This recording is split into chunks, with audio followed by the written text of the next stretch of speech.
Perkenalkan, kami dari kelompok 6 yang beranggotakan 1. Dita Mulia NIM 019, 2. Susi Wulandari NIM 228, 3. Rosiana Alfisa Fitri NIM 343 dari kelas PAI 5G. Pada kesempatan kali ini kami akan menyampaikan hasil diskusi kami mengenai perlunya bimbingan dan konseling.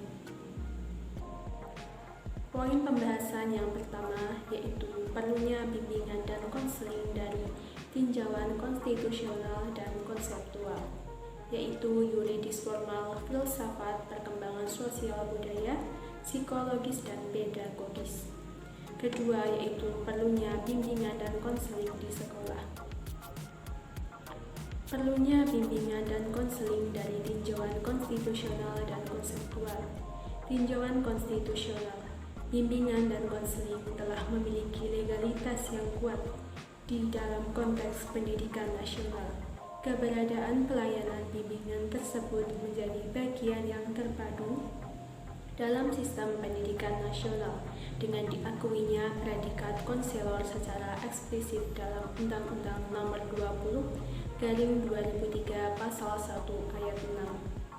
Menurut SK Mendikbud Nomor 025/D/1995, bimbingan dan konseling adalah pelayanan bantuan untuk peserta didik baik secara perorangan maupun kelompok agar mandiri dan bisa berkembang secara optimal dalam bimbingan pribadi, sosial, belajar maupun karir melalui berbagai jenis layanan dan kegiatan pendukung berdasarkan norma-norma yang berlaku. Yuridis formal berkenaan dengan berbagai peraturan dan perundangan yang berlaku di Indonesia tentang penyelenggaraan bimbingan dan konseling yang bersumber dari Undang-Undang Dasar, Undang-Undang, Peraturan Pemerintah, Keputusan Menteri, serta berbagai aturan dan pedoman lainnya yang mengatur tentang penyelenggaraan bimbingan dan konseling di Indonesia. Baiklah, sebelumnya Assalamualaikum warahmatullahi wabarakatuh. Pada kesempatan kali ini saya akan menyambung materi tentang perlunya bimbingan dari tinjauan konstitusional yang berkaitan dengan filsafat. Lalu, mengapa sih dalam bimbingan konseling itu harus mengetahui tentang filsafat? Jadi begini, menurut para ahli, bahwa filsafat itu mempelajari tentang hakikatnya manusia itu apa, terus tujuan manusia itu apa, dan juga tugas selama ini tuh apa sih, seperti itu. Dan juga berkaitan dengan kiat-kiat untuk memelihara dan mengembangkan nilai-nilai kemanusiaan itu sendiri. Lalu, mengapa sih alasan kita harus berlandaskan dengan filosofis atau filsafat? Ya, karena landasan tersebut dapat memberikan arahan dan pemahaman bagi para konselor saat melakukan bimbingan dan konseling yang dapat dipertanggungjawabkan, serta logistik, etis maupun etnis, seperti itu. Dan hakikat manusia itu banyak sekali, bahwa pertama, manusia itu memiliki dimensi dari fisik, psikologis, dan spiritual yang harus dikaji secara mendalam, dan juga hakikat banyak jenis lainnya. Kemudian adanya hakikat, yakni untuk mengupayakan dalam melakukan sebuah bimbingan dan konseling agar tidak menyimpang dari hakikat manusia itu sendiri, seperti itu.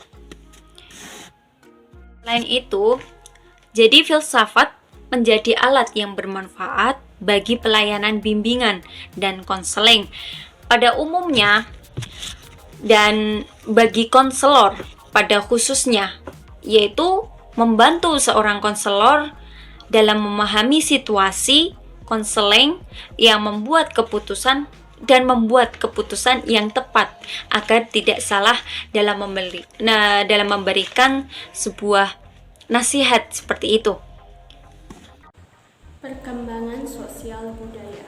Perkembangan sosial budaya sangat diperlukan dalam menyelesaikan berbagai permasalahan untuk menciptakan iklim yang sesuai dengan kepribadian bangsa Indonesia yang sesungguhnya. Kemudian dalam psikologis, yakni di mana memahami tentang tingkah laku individu yang menjadi sasaran layanan. Karena bimbingan dan konseling terdapat bagian menganalisis tingkah laku klien atau seseorang yang datang, di mana tingkah laku tersebut yang perlu diubah dan dikembangkan apabila ia hendak mengatasi masalah-masalah yang dihadapinya. Kemudian kiat-kiatnya yang harus kita kuasai. Pertama, motif dan motivasi. Motif itu adalah dorongan yang menggerakkan seseorang dalam bertingkah laku. Kemudian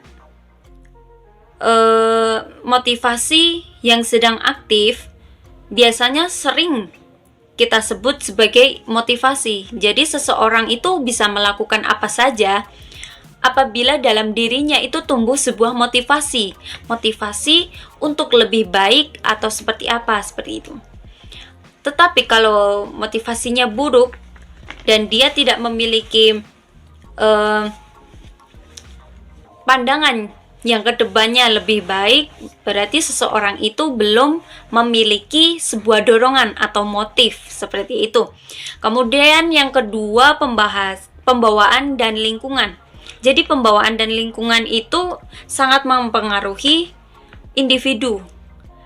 Jadi karena setiap individu itu tidak sama, mereka memiliki tingkah laku yang berbeda seperti itu.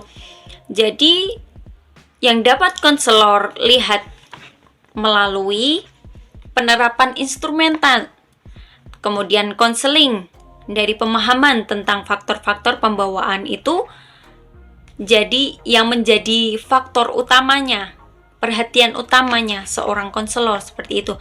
Karena seorang konselor memandang apa-apa yang terdapat dalam pembawaan itu sebagai modal atau aset yang harus ditumbuh kembangkan secara optimal seperti itu. Jadi konselor itu melihat tingkah lakunya sebagai pandangan atau harus seperti apa ke depannya seperti itu. Kemudian ketiga, perkembangan individu. Jadi bahwa secara terpandu kondisi berbagai aspek perkembangan individu pada saat layanan diberikan juga harus dapat melihat arah perkembangan individu di masa depannya seperti itu. Jadi kita melihat pandangan seseorang, dia itu seperti apa dan akan kita arahkan ke bagaimana seperti itu. Kemudian tentang belajar. Proses pendidikan, kegiatan belajar merupakan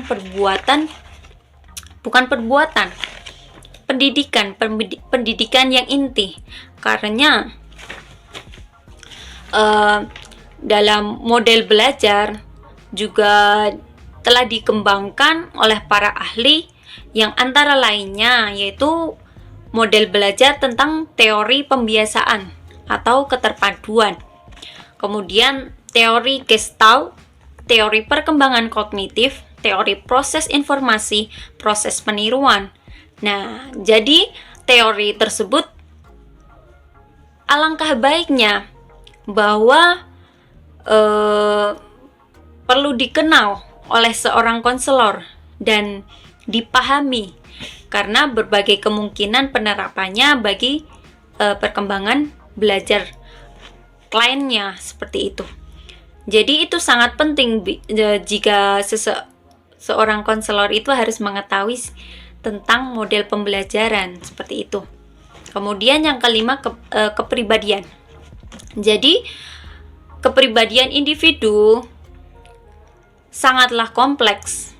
Maka konselor perlu memahami kekompleksifikasinya kepribadian klien, di samping mampu memilah-milah ciri-ciri tertentu yang dapat diukur. Nah, di sini tugas seorang konselor yakni mengoptimalkan perkembangan dan pendayagunaan predisposisi ataupun ciri kepribadian individu seperti itu.